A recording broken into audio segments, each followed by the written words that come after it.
que por cierto es diputado de esta Cámara, quien ya había sido protector de ciertas áreas de la administración de esta familia. Y después, cuando se produjo el resultado de las elecciones del 6 de diciembre, comenzó a perpetrarse la emboscada para hacer de este cuerpo un cuerpo legislativo jugatorio que no ejerciera sus facultades constitucionales. Vean, se produce el resultado el 6 de diciembre.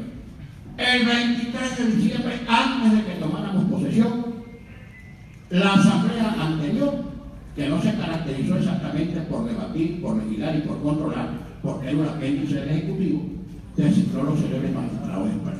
13 principales y 18 suplentes. Incluso tenemos aquí una grabación en la comisión que estudió el caso correspondiente, donde una de las magistradas a quienes se le pidió la renuncia anticipada, que expresó que la presidenta del Tribunal Supremo de Justicia le había dicho tiene que renunciar anticipadamente porque el gobierno tiene necesidad de controlar totalmente y políticamente el Tribunal Supremo. Ahí ya se sabía lo que se iba a hacer. El segundo zarpazo se produjo el 30 de diciembre, antes de que tomáramos posesión, cuando por una medida cautelar absurda, en vez de iniciar el juicio sin decretar ninguna medida cautelar para no privar de representación un Estado, pues entonces no se cerraron las 2/3 partes ordenando la desincorporación de los diputados de Amazonas.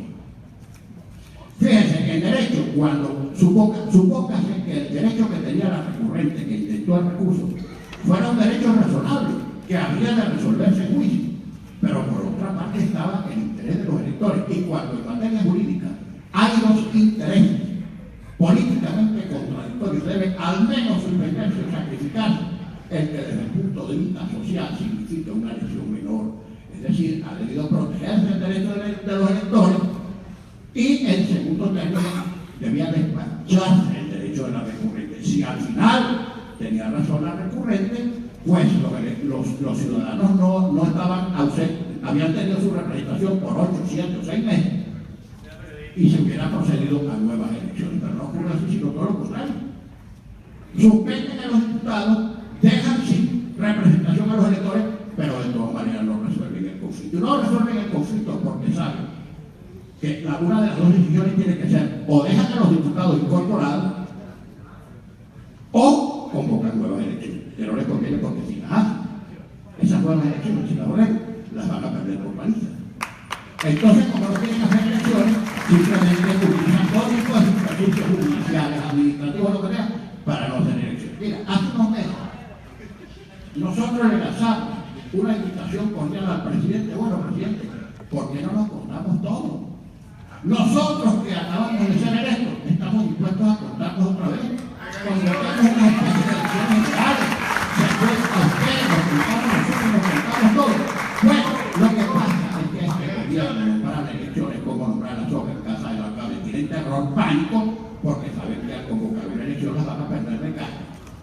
Y cada vez con un porcentaje mayor van a perder. Fíjense ustedes, Chávez convocó un referéndum y lo perdió por pelo de rana, por un resultado verdaderamente mínimo, y con todo y sus rayas, con todo y sus disputas reconoció el resultado inmediatamente. Creo que la diferencia fueron apenas unos 26 o 28 mil votos entre un montón de sectores. Claro, después redujo el contenido de las preguntas, la sintetizó, metió a los gobernadores y a los alcaldes a quienes había calificado de principios en el beneficio de una eventual reelección indefinida, volvió a repetir el referéndum que era inconstitucional porque no era procedente, pero sin embargo después lo ganó por bastante.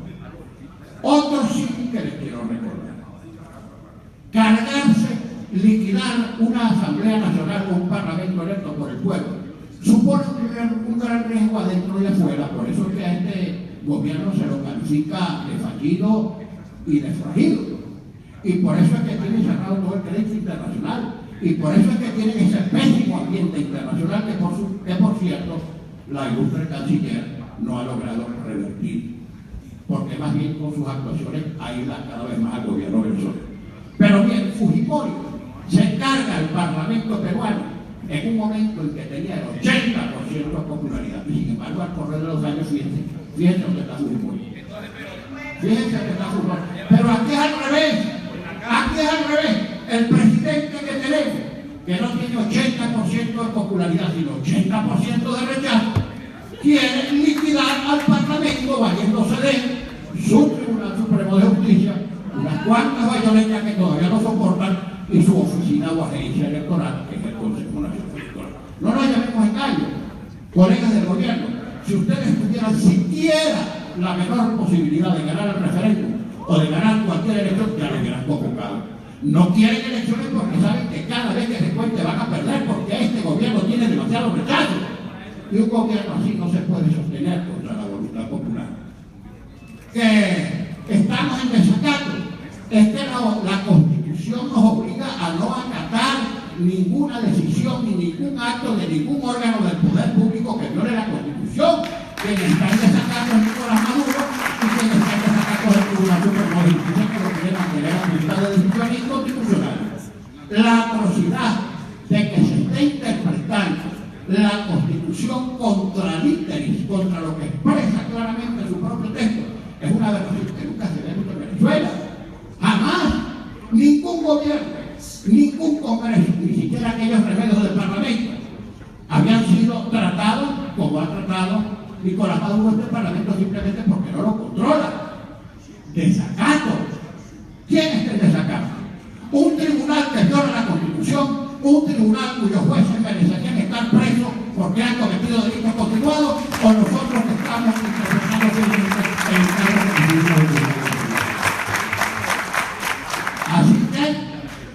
Así que nosotros no estamos en desacato. Recuerden ustedes también, ahora que escuché a algunos parlamentarios del gobierno decir que es que van a convocar asambleas populares para aprobar el presupuesto que presenta Nicolás Maduro, que revisa Nicolás Maduro, que discute Nicolás Maduro y que aprueba Nicolás Maduro. Van a hacer el simulacro de unas especies de asambleas populares para aprobar este presupuesto.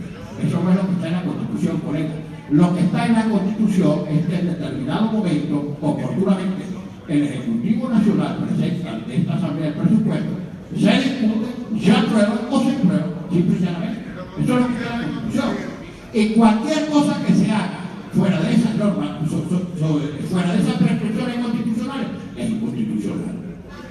Otra cosa, tampoco es la primera vez. Ustedes recuerden que antes de nosotros tomar posesión, aquí nos colocaron al lado del hemiciclo protocolar un remedio del Parlamento. No sé cuál fue el nombre que le pusieron. Menos mal que tuvieron la cordura y la sensatez de irse antes de que nosotros tomáramos posesión, porque resulta que ese remedio del Parlamento no había sido elegido por nadie.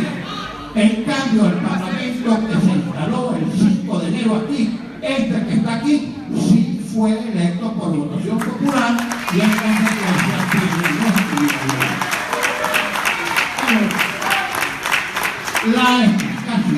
la explicación para la violación de la Constitución y para el rechazo o el cerco al único poder público de origen electivo que el gobierno no controla ni controlará, es que tiene miedo, porque ve las cotas de popularidad tan dramáticas que tiene el gobierno. Y eso no es gratuito, esa es la consecuencia de una política económica errática que se ha traducido también en una política económica y social de malos resultados. Y cualquier gobierno, ante una política que les falla, debería corregirla para ver si mejora, pero no, siguen insistiendo y recurriendo a los mismos errores y cada vez las consecuencias van a ser peores. Miren, yo no quiero meterme a lústice ni adivino. Ya lo decía el diputado Freddy Guevara en su intervención. Si las cosas siguen así, uno no sabe dónde van a parar. Puede producirse un estallido social y uno no sabe para dónde va a coger, cuál va a ser el cauce. Que nos digan a nosotros golpistas, por Dios, colegas del gobierno, si ya llevamos casi 18 años de gobierno militar, los primeros 14 presididos por un militar y ahora presididos por un militar. Si alguien no quiere más nunca un gobierno militar, aquí somos nosotros. Nosotros lo que queremos es un gobierno surgido de la voluntad popular y que se respete ese gobierno y la Constitución y las instituciones que duran el usuario. Así es que no nos sigamos engañando y darle vuelta a un debate que no va a tener fin. Estamos seguros que el gobierno no se cuenta porque tiene miedo. ¿Qué dicen, por ejemplo, de las elecciones de gobernadores, donde no hace falta recabar ninguna firma ni cumplir con ningún requisito, porque están establecidas en la Constitución y tienen que hacerse este año por vencimiento del término? Que el presidente nos dice es que las elecciones no son prioritarias. ¿Cómo que no son prioritarias? Por supuesto que el problema de la comida, el problema de las medicinas es prioritario. El ser humano seguramente en sus inicios tuvo necesidad primero de comer, de degustar, de deliberar ciertamente. Pero, señor presidente Maduro, aquí para que la gente pueda volver a comer y a tener medicinas y a tener servicios públicos, es necesario que votemos para que lo saquemos a usted de aquí. Y a usted de aquí no se va a resolver ningún problema, y ese es el problema. Finalmente, colegas, nosotros tenemos que dedicarnos a alguna cosa, no porque estemos actuando per contra ni como reacción, pero mira, ante la rebeldía del TSJ, que es una especie de horda que va a hacer simplemente lo que le digan del Ejecutivo, y que están en libertad porque tienen la administración de justicia, son jueces que merecen ser procesados en vez de estar administrando y impartiendo supuesta justicia, tenemos que designar a los nuevos magistrados del Tribunal Supremo. No importa lo que pase, vamos a proceder a nombrar gente honorable. Cuando la gente vea nada más en el papel el contraste entre los que vamos a designar y los que están allí, la gente verá la diferencia. No se va a tratar de anónimos obsecuentes, ni de gente votando por sí misma, ni de activistas de ningún partido político que renuncie 24 horas antes de ser convertidos en magistrados. No, va a ser gente con comprobada carrera académica, judicial, social y con conocimiento jurídico. En el caso del CNE, fue nombrado por omisión legislativa. ¿Sabemos cómo se designó el CNE? Bueno, tendremos que designar otro CNE. En todo caso, ¿qué es lo que se persigue con los magistrados que queremos elegir aquí y con el comité de postulaciones que hemos instalado con todas las de ley? Compañero Guaidó, que al final ellos digan no, como ustedes están destacando omisión legislativa, y volvemos nosotros a elegir los magistrados. Pues bien, hagamos fuerza, hagamos valer nuestra representación, y aunque este gobierno forajido desconozca las decisiones que tendría, vamos a tomar nuestras decisiones. Y finalmente, convocar un gran movimiento nacional para que sea la gente que diga qué es lo que tenemos que hacer. Vamos a convocar a todos los sectores, a las universidades, a las asociaciones de comercio y producción, a los estudiantes, a los sindicatos, a los trabajadores, a los vecinos, a los de verdad, no a los que le tuercen el brazo o amenaza de perder el cargo público para que vayan a chillar o a gritar lo que el gobierno les ordene. A la gente de verdad, a la gente de carne y hueso, a la inmensa mayoría de Venezuela que quiere seguir derecho, no es un capricho, no es una ocurrencia de la oposición, es una solicitación, es un requerimiento nacional. Y finalmente, porque ahora cada vez que decimos que vamos a la Organización de Estados Americanos o a algún foro internacional, nos amenazan con que nos van a poner presos y nos van a desaforar por traidores a la patria. Yo les anuncio aquí lo que ya hemos expresado a través de los medios de comunicación. Después que se termine el lazo de manifestación de voluntad del 26, 27 y 28 de octubre, una comisión de esta Asamblea Nacional, hasta ahora vamos, el diputado Luis Florido, presidente de la Comisión de Política Exterior, y yo, vamos a ir a la Organización de Estados Americanos. No vamos a ir a la OTAN, no vamos a ir al G7, no vamos a ir al Pacto de Varsovia, no. Vamos a ir a un organismo del cual Venezuela forma parte. Así es. A cocinar allí un informe pormenorizado de la situación venezolana actualizada, con todos estos quebrantamientos, el autopresupuesto, las últimas sentencias del TSJ, etcétera, la negativa al revocatorio, etcétera. Y vamos a pedir que se aplique, que se active un documento del cual Venezuela es signataria, que es la Carta Democrática Interamericana. La aplicación de esa carta, en determinado momento la exigió el entonces canciller Nicolás Maduro a solicitud del presidente Hugo Chávez en el caso de Zelaya. Entonces, ¿por qué si en ese momento, ante una situación calificada por el gobierno venezolano como de quebrantamiento del orden constitucional de otro país, invocaron en ese organismo la aplicación del instrumento, ¿cómo no vamos a poder nosotros, venezolanos, representantes de este poder elegido por el pueblo, la aplicación de esa misma carta? Porque aquí hay una grave alteración del orden democrático y hay una grave violación de la Constitución. Bueno, nos han amenazado con que eso es traición a la patria, que nos van a quitar el fuero, que nos van a arrojar, a encadenar y a sacar de aquí a rastra los traidores de la patria. No se sigan confundiendo, colegas. Aquí nadie va a correr. Si quieren no con cadena, entren con fusiles y los caigan por no nos van a lograr. Y nos van a ganar.